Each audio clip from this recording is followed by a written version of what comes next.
Hi friends, ಎಲ್ರಿಗೂ ನಮಸ್ಕಾರ. ಮತ್ತೊಂದು ಹೊಸ ವಿಡಿಯೋಗೆ ಸ್ವಾಗತ. ಸೊ ಇವತ್ತು ಅಂದರೆ ಅಕ್ಟೋಬರ್ 15th 2025ಗೆ ಟಿ ವಿ ಎಸ್ ಅವರು ತಮ್ಮ ಒಂದು ಹೊಸ ಅಡ್ವೆಂಚರ್, ಅಂದರೆ ಇಲ್ಲಿವರೆಗೂ ಅವರು ಅಡ್ವೆಂಚರ್ ಸೆಗ್ಮೆಂಟ್ಗೆ ಇಳಿದಿರಲಿಲ್ಲ. ಫಾರ್ ದ ಫಸ್ಟ್ ಟೈಮ್ ಒಂದು ಫಸ್ಟ್ ಅಡ್ವೆಂಚರ್ ಬೈಕ್ನ ಲಾಂಚ್ ಮಾಡಿದ್ದಾರೆ. ಇದರ ಹೆಸರು T V S Apache RTX 300 adventure. ಹೆಸರು ತುಂಬಾ ದೊಡ್ಡದಾಗಿದೆ, ಹಾಗೆ ಇದರಲ್ಲಿರುವಂತಹ ಫೀಚರ್ಸ್ ಕೂಡ ಹಾಗೆ ಇದೆ. ಎಲ್ಲವನ್ನು ಕೂಡ ನಾನು ಈ ಒಂದು ವಿಡಿಯೋದಲ್ಲಿ ನಿಮಗೆ ತಿಳಿಸ್ತಾ ಇದ್ದೀನಿ. ಇದರ ಫೀಚರ್ಸ್ಗಳೇನೇನಿದೆ, ಇದರ ಸ್ಪೆಸಿಫಿಕೇಷನ್ಸ್ಗಳೇನೇನಿದೆ, ಹಾಗೆ ಟಿ ವಿ ಎಸ್ ಅವರು ಏನು ಪ್ರೈಸಿಂಗನ್ನು ಇಟ್ಟಿದ್ದಾರೆ ಇದಕ್ಕೆ, ಎಲ್ಲವನ್ನು ಕೂಡ ನಾನು ಇವತ್ತಿನ ಈ ಒಂದು ವಿಡಿಯೋದಲ್ಲಿ ನಾನು ನಿಮಗೆ ತಿಳಿಸ್ಕೊಡ್ತೀನಿ. ಹಾಗಾಗಿ ಆದಷ್ಟು ಈ ಒಂದು ವಿಡಿಯೋನ ಪೂರ್ತಿಯಾಗಿ ನೋಡೋಣ ಮರಿಬೇಡಿ. ಫಸ್ಟ್ ಆಫ್ ಆಲ್ ಇದರ ಒಂದು ಇಂಜಿನ್ ಸ್ಪೆಸಿಫಿಕೇಷನ್ ವಿಚಾರಕ್ಕೆ ಬಂದರೆ 300cc liquid plus oil cooled engine ಅಂತ ಹೇಳ್ತಿದ್ದಾರೆ. ಇದರ ಜೊತೆಗೆ ಇದರಲ್ಲಿ ಪವರ್ ಔಟ್ಪುಟ್ ಅಂತ ಬಂದಾಗ 35.5 ಆಲ್ಮೋಸ್ಟ್ 36 BHP ಪವರ್ ಇರುತ್ತೆ, ಆ್ಯಂಡ್ 28.5 Nm ಟಾರ್ಕ್ ಇರುತ್ತೆ. ಸೊ ಒಂದು ಒಳ್ಳೆಯ ಒಂದು ಪವರನ್ನು ಇವರು ಕೊಟ್ಟಿದ್ದಾರೆ ಅಂತಲೇ ಹೇಳ್ಬೋದು. ಬಟ್ ಇನ್ನೊಂದು ವಿಷಯ ಏನಪ್ಪ ಅಂದರೆ, ತುಂಬ ಜನ ಇದರಲ್ಲಿ ಕನ್ಫ್ಯೂಸ್ ಮಾಡ್ಕೊತಿರೋದೇನೆ ಏನಂದರೆ 310 ಒಂದು ಇಂಜಿನ್ ಇತ್ತು, ಇವರು RTR 310 ಮತ್ತು RR 310ಗೆಲ್ಲ ಯೂಸ್ ಮಾಡ್ತಾಯಿದ್ರು. ಆ ಇಂಜಿನ್ ಏನಾದರೂ ಯೂಸ್ ಮಾಡಿದಾರ ಅಂತ ಹೇಳಿದ್ರೆ ಖಂಡಿತ ಇಲ್ಲ. ಇದು ನ್ಯೂ ಪ್ಲ್ಯಾಟ್ಫಾರ್ಮ್, ಹೊಸ ಇಂಜಿನ್, ಇದು ಕಂಪ್ಲೀಟ್ಲಿ ಹೊಸ ಇಂಜಿನ್ನು. ಪವರ್ ಕೂಡ ಅಷ್ಟೇ, ಅದಕ್ಕೆ ಕಂಪೇರ್ ಮಾಡಿದ್ರೆ ಇದರಲ್ಲಿ ಸ್ವಲ್ಪ ಜಾಸ್ತಿ ಇದೆ ಅಂತಲೇ ಹೇಳ್ಬೋದು. ಸೊ ಕಂಪ್ಲೀಟ್ಲಿ ಹೊಸ ಇಂಜಿನ್ನು, ಹಾಗೆ ಸ್ಪೆಸಿಫಿಕೇಷನ್ಸ್ ಏನು ಕೊಟ್ಟಿದ್ದಾರೆ ಅದು ತುಂಬ ಪ್ರಾಮಿಸಿಂಗ್ ಆಗಿದೆ ಅಂತಲೇ ಹೇಳ್ಬೋದು. ಇದ್ರ ಜೊತೆಗೆ ಏನೇನು ಫೀಚರ್ಸ್ ಈ ಒಂದು ಗಾಡೀಲಿ, ಎಸ್ಪೆಷಲಿ ಅಡ್ವೆಂಚರ್ ಅಂತ ಹೇಳ್ತಿದ್ದಾರೆ, ಈ ಒಂದು ಬೈಕಲ್ಲಿ ನಿಮಗೆ ಏನೇನೋ ಫೀಚರ್ಸ್ ಸಿಗುತ್ತೆ ಅಂತ ಹೇಳೋಕ್ಕೆ ಬಂದರೆ, ಮೊದಲನೇದಾಗಿ ಡಿಸೈನ್ ಅಂತ ಬಂದಾಗ ಫುಲ್ಲಿ ಅಡ್ವೆಂಚರ್. ನಿಮಗೆ ಟ್ರಯಂಫ್ ಟೈಗರ್ದು ಒಂದು ಅಡ್ವೆಂಚರ್ ಮೋಟರ್ ಸೈಕಲ್ ಏನಿದೆ ಅದರ ಒಂದು ಇನ್ಸ್ಪಿರೇಷನ್ ಥರ ಕಾಣುತ್ತೆ. ಆಲ್ಮೋಸ್ಟ್ ಅದೇ ಥರ ಸಿಮಿಲರ್ ಡಿಸೈನ್ ಇದೆ. ಮತ್ತು LED ಹೆಡ್ಲೈನ್ಸನ್ನು ಕೊಟ್ಟಿದ್ದಾರೆ ಎಲ್ಲ ಕಡೆ, ಎಲ್ಲೆಲ್ಲಿ ಬೇಕು DRLs ಎಲ್ಲ ಕೊಟ್ಟಿದ್ದಾರೆ. ಸೊ ಎಲ್ಲ LED, ಆಲ್ಮೋಸ್ಟು DRLs ಆಗಲಿ, LED ಟರ್ನ್ ಇಂಡಿಕೇಟರ್ಸ್ ಆಗಲಿ, ಎಲ್ಲನೂ ಕೂಡ LED ಕೊಟ್ಟಿದ್ದಾರೆ. ಮತ್ತು ಸ್ಪ್ಲಿಟ್ ಸೀಟನ್ನು ಹೊಂದಿದೆ ಇದು. ಇದ್ರ ಜೊತೆಗೆ ಕಲರ್ ಆಪ್ಷನ್ಸ್ ಅಂತ ಬಂದಾಗ ಆಲ್ಮೋಸ್ಟ್ 5 ಕಲರ್ ಆಪ್ಷನ್ಸು. ಒಂದು ಗ್ರೀನ್ ಕಲರು, ಒಂದು ಬ್ರಾನ್ಸ್ ಕಲರು, ಬ್ಲೂ, ಬ್ಲ್ಯಾಕ್ ಮತ್ತು ವೈಟ್. ಈ ಒಂದು 5 ಕಲರ್ ಆಪ್ಷನ್ಸ್ ನಿಮಗೆ ಸಿಗುತ್ತೆ. ಇದ್ರ ಜೊತೆಗೆ ಅಪ್ರೈಡ್ ರೈಡಿಂಗ್ ಪೊಸಿಷನ್ ಇರುತ್ತೆ, ಅಂದರೆ ಹ್ಯಾಂಡ್ಲ್ ಬಾರ್ ಸ್ವಲ್ಪ ಮೇಲಿರುತ್ತೆ.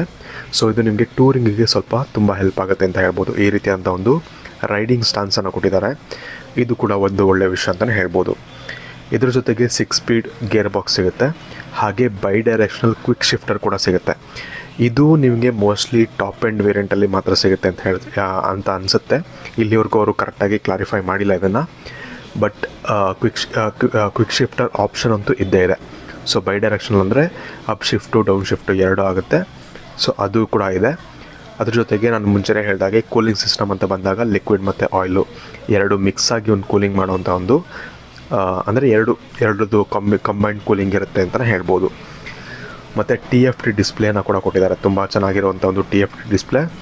ಈ ಡಿಸ್ಪ್ಲೇ ಮೋಸ್ಟ್ಲಿ ನಿಮಗೆ 310 RTR 310ಅಲ್ಲಿ ಯಾವ ಥರ ಈ ಒಂದು ಹಾರಿಜಾಂಟಲ್ ಡಿಸ್ಪ್ಲೇ ಏನಿತ್ತು ಅದೇ ಥರ TFT ಡಿಸ್ಪ್ಲೇನ ಕೊಟ್ಟಿದ್ದಾರೆ. ಮತ್ತು ಇದರಲ್ಲಿ ಇನ್ನಷ್ಟು ಫೀಚರ್ಸನ್ನು ಕೂಡ ಆ್ಯಡ್ ಮಾಡಿದ್ದಾರೆ.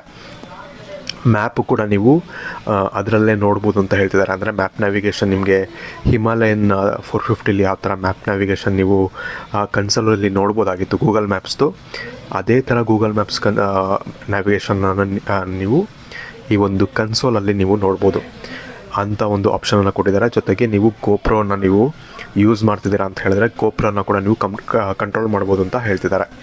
ಸೊ ಅದು ಯಾವ ಥರ ವರ್ಕ್ ಆಗುತ್ತೆ ಅಂತ ನನಗೇನಾದರೂ ಬೈಕು ಟೆಸ್ಟ್ ಡ್ರೈವ್ಗೆ ಸಿಕ್ಕರೆ ನಾನು ನಿಮಗೆ ತೋರಿಸ್ಕೊಡ್ತೀನಿ.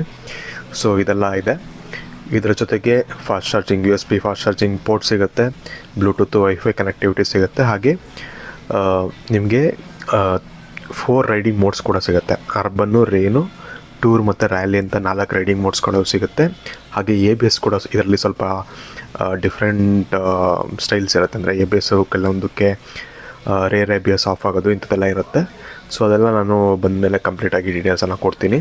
ಇದರ ಜೊತೆಗೆ ಇನ್ನೊಂದು ಒಳ್ಳೆಯ ಫೀಚರ್ ಏನಪ್ಪ ಅಂತ ಹೇಳಿದ್ರೆ, ಇದು ಟೂರಿಂಗ್ ಬೈಕ್ ಆಗಿರೋದ್ರಿಂದ ನಿಮಗೆ ಕ್ರೂಸ್ ಕಂಟ್ರೋಲನ್ನು ಕೂಡ ಕೊಡ್ತಿದ್ದಾರೆ. ಸೊ ಇದು ಒಂದು ಒಳ್ಳೆಯ ಫೀಚರ್ ಅಂತಲೇ ಹೇಳ್ಬೋದು. ಇದಕ್ಕೆ ಪ್ರೈಸ್ ಏನು ಇವರು ಹೇಳಿದ್ದಾರೆ ಅದಕ್ಕೆ ನೋಡಿದಾಗ ಒಂದು ಸೆಗ್ಮೆಂಟ್ ಫಸ್ಟ್ ಅಂತಲೇ ಹೇಳ್ಬೋದು ಕ್ರೂಸ್ ಕಂಟ್ರೋಲ್ ಬರ್ತಾ ಇರೋದು. ಸೊ ಇದು ತುಂಬ ಒಂದು ಒಳ್ಳೆಯ ವಿಷಯ. ಆಮೇಲೆ TPMS, tyre pressure monitoring system. ನಿಮಗೆ ಟೈರ್ ಪ್ರೆಷರ್ ಎಲ್ಲ ನಿಮಗೆ ಅಲ್ಲೇ ಬರುತ್ತೆ. ನಿಮಗೆ ಈ ಡಿಸ್ಪ್ಲೇಲ್ಲೇ ಏನಾದರೂ ಕಮ್ಮಿ ಇತ್ತು ಅಂದರೆ ವಾರ್ನಿಂಗ್ ತೋರಿಸುತ್ತೆ. ಆ ಥರ ಎಲ್ಲ ಫೀಚರ್ಸ್ ಕೊಟ್ಟಿದ್ದಾರೆ. ಇದ್ರ ಜೊತೆಗೆ ಆಲ್ಮೋಸ್ಟ್ ತುಂಬ ಒಳ್ಳೆ ಫೀಚರ್ಸ್ಗಳನ್ನ ನಿಮಗೆ ಇನ್ನೂ ತುಂಬ ಫೀಚರ್ಸ್ ತುಂಬ ಅಂದರೆ ತುಂಬ ಇದೆ ಫೀಚರ್ಸು, ಅದೆಲ್ಲನೂ ಹೇಳ್ಕೊಂಡು ಕೂತ್ಕೊಳ್ಳೋಕ್ಕಾಗಲ್ಲ. ಆಮೇಲೆ ಇನ್ನೊಂದೇನಪ್ಪ ಅಂದರೆ ಟ್ರ್ಯಾಕ್ಷನ್ ಕಂಟ್ರೋಲ್ ಕೂಡ ಇರುತ್ತೆ. ಅದರಲ್ಲೂ ಟ್ರ್ಯಾಕ್ಷನ್ ಕಂಟ್ರೋಲಲ್ಲೂ ಕೂಡ 2 ಥರ ಟ್ರ್ಯಾಕ್ಷನ್ ಕಂಟ್ರೋಲ್ ಇದೆ.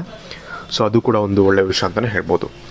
ಇನ್ನು ಟೈರ್ಸು, ಸಸ್ಪೆನ್ಷನ್ಸು ಎಲ್ಲ ಬಂದರೆ ಆಲ್ಮೋಸ್ಟ್ ಅಡ್ವೆಂಚರ್ಗೆ ಏನೇನು ಬೇಕೋ ಆ ಥರನೇ ಕೊಟ್ಟಿದ್ದಾರೆ. ಬಟ್ ಈ ಒಂದು ಸ್ಪೋಕ್ ವೀಲ್ಸನ್ನು ಕೊಟ್ಟಿಲ್ಲ, ನಾರ್ಮಲ್ ಅಲಾಯ್ ವೀಲ್ಸನ್ನು ಕೊಟ್ಟಿದ್ದಾರೆ. ಅದೊಂದು ನಿಮಗೆ ಕಂಪ್ಲೀಟ್ ಆಫ್ ರೋಡ್ ಅಂತ ಆ ಒಂದು ರೀಸನ್ಗೆ ಹೇಳೋಕ್ಕಾಗಲ್ಲ. ಇದೊಂಥರ ನಿಮಗೆ ಟೂರಿಂಗು ಒಂದು 70% ಅಂದರೆ 30% ನೀವು ಆಫ್ ರೋಡ್ ಮಾಡ್ಬೋದು ಅಂತಲೇ ಹೇಳ್ಬೋದು. ಸೊ ಈ ಥರ ಒಂದು ಮಷಿನ್ ಇರುತ್ತೆ. So 19 inch front wheel, 17 inch ಹಿಂದೆ ವೀಲ್ ಕೊಟ್ಟಿದ್ದಾರೆ. ಬ್ಲಾಕ್ ಪ್ಯಾಟ್ರನ್ ಟೈರ್ಸನ್ನು ಕೊಟ್ಟಿದ್ದಾರೆ ಇವರು. ಸೊ ನಿಮಗೆ ಆ ಒಂದು ಟೈರ್ಸ್ ಗ್ರಿಪ್ಪು ನಿಮಗೆ ಚೆನ್ನಾಗೇ ಸಿಗುತ್ತೆ. ನಿಮಗೆ ಮಣ್ಣು ಮೇಲಾಗಲಿ ಅಥವಾ ಆಫ್ ರೋಡ್ ಸ್ವಲ್ಪ ಮೀಡಿಯಮ್ ಆಫ್ ರೋಡ್ ಪ್ಯಾಚಸಲ್ಲೆಲ್ಲ ಒಳ್ಳೆಯ ಒಂದು ಗ್ರಿಪ್ ಅನ್ನೋದು ನಿಮಗೆ ಸಿಗುತ್ತೆ ಅಂತ ಹೇಳ್ಬೋದು ಈ ಒಂದು ಟೈರ್ಸಿಂದ.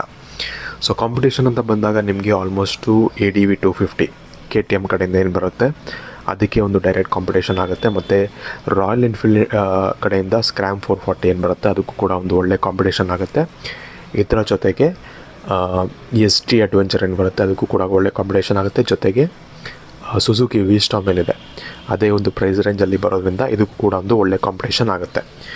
ಸೊ ಇನ್ನು ಪ್ರೈಸ್ ಅಂತ ಬಂದಾಗ ಕೊನೆಯದಾಗಿ ನಾನು ಹೇಳ್ತಿದ್ದೀನಿ, ಪ್ರೈಸ್ ಅಂತ ಬಂದಾಗ ಇದು 1.99 ಅಂದರೆ ಆಲ್ಮೋಸ್ಟ್ 2 ಲಕ್ಷ ನಿಮಗೆ ಎಕ್ಸ್ ಶೋರೂಮ್ ಆಗುತ್ತೆ. ಆನ್ ರೋಡ್ ಅಂತ ಬಂದಾಗ ನಿಮಗೆ ಆಲ್ಮೋಸ್ಟು 2,80,000ರಿಂದ 2,90,000ವರೆಗೂ ಬೇಸ್ ವೇರಿಯಂಟ್ ಆಗುತ್ತೆ. ಸೊ ಇನ್ನು ಬೇಸ್ ವೇರಿಯಂಟ್ ಇದು ಹೈಯರ್ ವೇರಿಯಂಟು, ಟಾಪ್ ವೇರಿಯಂಟ್ ಅಂತ ಬಂದಾಗ ಆಲ್ಮೋಸ್ಟ್ 2.29 ಅಂದರೆ ಆಲ್ಮೋಸ್ಟ್ 2.3 ಲಕ್ಷ ನಿಮಗೆ ಟಾಪ್ ವೇರಿಯಂಟ್ ಆಗುತ್ತೆ. ಅದು ಕೂಡ ಅಷ್ಟೇ ಆನ್ ರೋಡಿಗೆ ಬರ್ತಾ ನಿಮ್ಗೆ ಆಲ್ಮೋಸ್ಟ್ 3.20ವರೆಗೂ ಹೋಗ್ಬೋದು. ಸೊ ಇಷ್ಟು ಒಂದು ಪ್ರೈಸ್ ಆಗಿರುತ್ತೆ. ಸೊ ಈ ಒಂದು ಫೀಚರ್ಸ್ ಏನೇನು ಕೊಡ್ತಿದ್ದಾರೆ, ಇದು ಇಷ್ಟೊಂದು ಫೀಚರ್ಸ್ ಕೊಡ್ತಿರೋದ್ರಿಂದ ನಿಮಗೆ ಈ ಒಂದು ಪ್ರೈಸು ತುಂಬ ಜಾಸ್ತಿ ಅಂತಲೂ ಹೇಳೋಕ್ಕಾಗಲ್ಲ, ಕಡಿಮೆ ಅಂತಲೂ ಹೇಳೋಕ್ಕಾಗಲ್ಲ. ಕರೆಕ್ಟಾಗಿ ಪ್ರೈಸನ್ನು ಇವರು ಇಟ್ಟಿದ್ದಾರೆ ಅಂತಲೇ ಹೇಳ್ಬೋದು. ಸೊ ಈ ಒಂದು ಫೀಚರ್ಸು ಮತ್ತು ಇನ್ನು ಟೆಸ್ಟಿಂಗ್ ಕೂಡ ಮಾಡಬೇಕಾಗತ್ತೆ. ಗಾಡಿ ಬಂದ ತಕ್ಷಣ ನೋಡೋಕ್ಕೆ ಚೆನ್ನಾಗಿದೆ ಅಂತ ತೊಗೊಳಕ್ಕೆ ಹೋಗಬೇಡಿ. ಸ್ವಲ್ಪ ವೇಟ್ ಮಾಡಿ. ಫಸ್ಟ್ ಬ್ಯಾಚಲ್ಲಿ ಏನೇನು ಕಂಪ್ಲೇಂಟ್ಸ್ ಬರುತ್ತೆ, ಯಾಕಂದರೆ ಹೊಸ ಇಂಜಿನ್ ಆಗಿರೋದ್ರಿಂದ ಕಂಪ್ಲೇಂಟ್ಸ್ಗಳನ್ನ ಸಾರ್ಟ್ ಮಾಡಿ ಮತ್ತು ಇನ್ನೊಂದು ಬ್ಯಾಚನ್ನು ಬಿಡ್ತಾರೆ, ಆವಾಗ ತಗೊಳ್ಳಿ. ಅದನ್ನೇ ನಾನು ಸಜೆಸ್ಟ್ ಮಾಡೋದು ಎಲ್ಲರಿಗೂ. ಇವಾಗಲೇ ತೊಗೊಂಡ್ರೆ ಸ್ವಲ್ಪ ಪ್ರಾಬ್ಲಮ್ಸ್ ಅನ್ನೋದು ಬಂದೇ ಬರುತ್ತೆ. ಸೊ ಅದನ್ನು ನೀವು ತಲೆಯಲ್ಲಿಟ್ಕೊಂಡು ನೀವು ಈ ಒಂದು ಬೈಕನ್ನು ಪರ್ಚೇಸ್ ಮಾಡೋದಕ್ಕೆ ಪ್ಲ್ಯಾನ್ ಮಾಡಬೇಕಾಗತ್ತೆ. ಸೊ ಆಲ್ಮೋಸ್ಟ್ ಎಲ್ಲ ವಿಷಯಗಳನ್ನ ಹೇಳಿದ್ದೀನಿ. ನಿಮ್ಗೇನಾದರೂ ಡೌಟ್ಸ್ ಇದ್ದರೆ ಕಮೆಂಟ್ ಸೆಕ್ಷನ್ ಓಪನ್ ಆಗಿರುತ್ತೆ, ಯಾವಾಗ ಬೇಕಾದ್ರೂ ನಮಗೆ ಡೌಟ್ಸನ್ನು ಕೇಳಿ. ಇನ್ನು ವಿಡಿಯೋ ನಿಮಗೆ ಇಷ್ಟ ಆಗಿರುತ್ತೆ ಅಂತ ಅಂದ್ಕೊಳ್ತೀನಿ. ವಿಡಿಯೋ ಇಷ್ಟ ಆಗಿರೋ ಲೈಕ್ ಮಾಡಿ, ಶೇರ್ ಮಾಡಿ ಅಂತ ಹೇಳ್ತಾ, ಏನೇ ಡೌಟ್ಸ್ ಇದ್ದರೂ ಕೂಡ ಕಮೆಂಟ್ ಮಾಡೋದನ್ನ ಮರಿಬೇಡಿ. ಅಲ್ಲಿವರೆಗೂ ಮತ್ತೊಂದು ವಿಡಿಯೋದಲ್ಲಿ ನಿಮಗೆ ಸಿಗ್ತೀನಿ. ಓಕೆ ಫ್ರೆಂಡ್ಸ್, ಟಾಟಾ, ಬಾಯ್ ಬಾಯ್.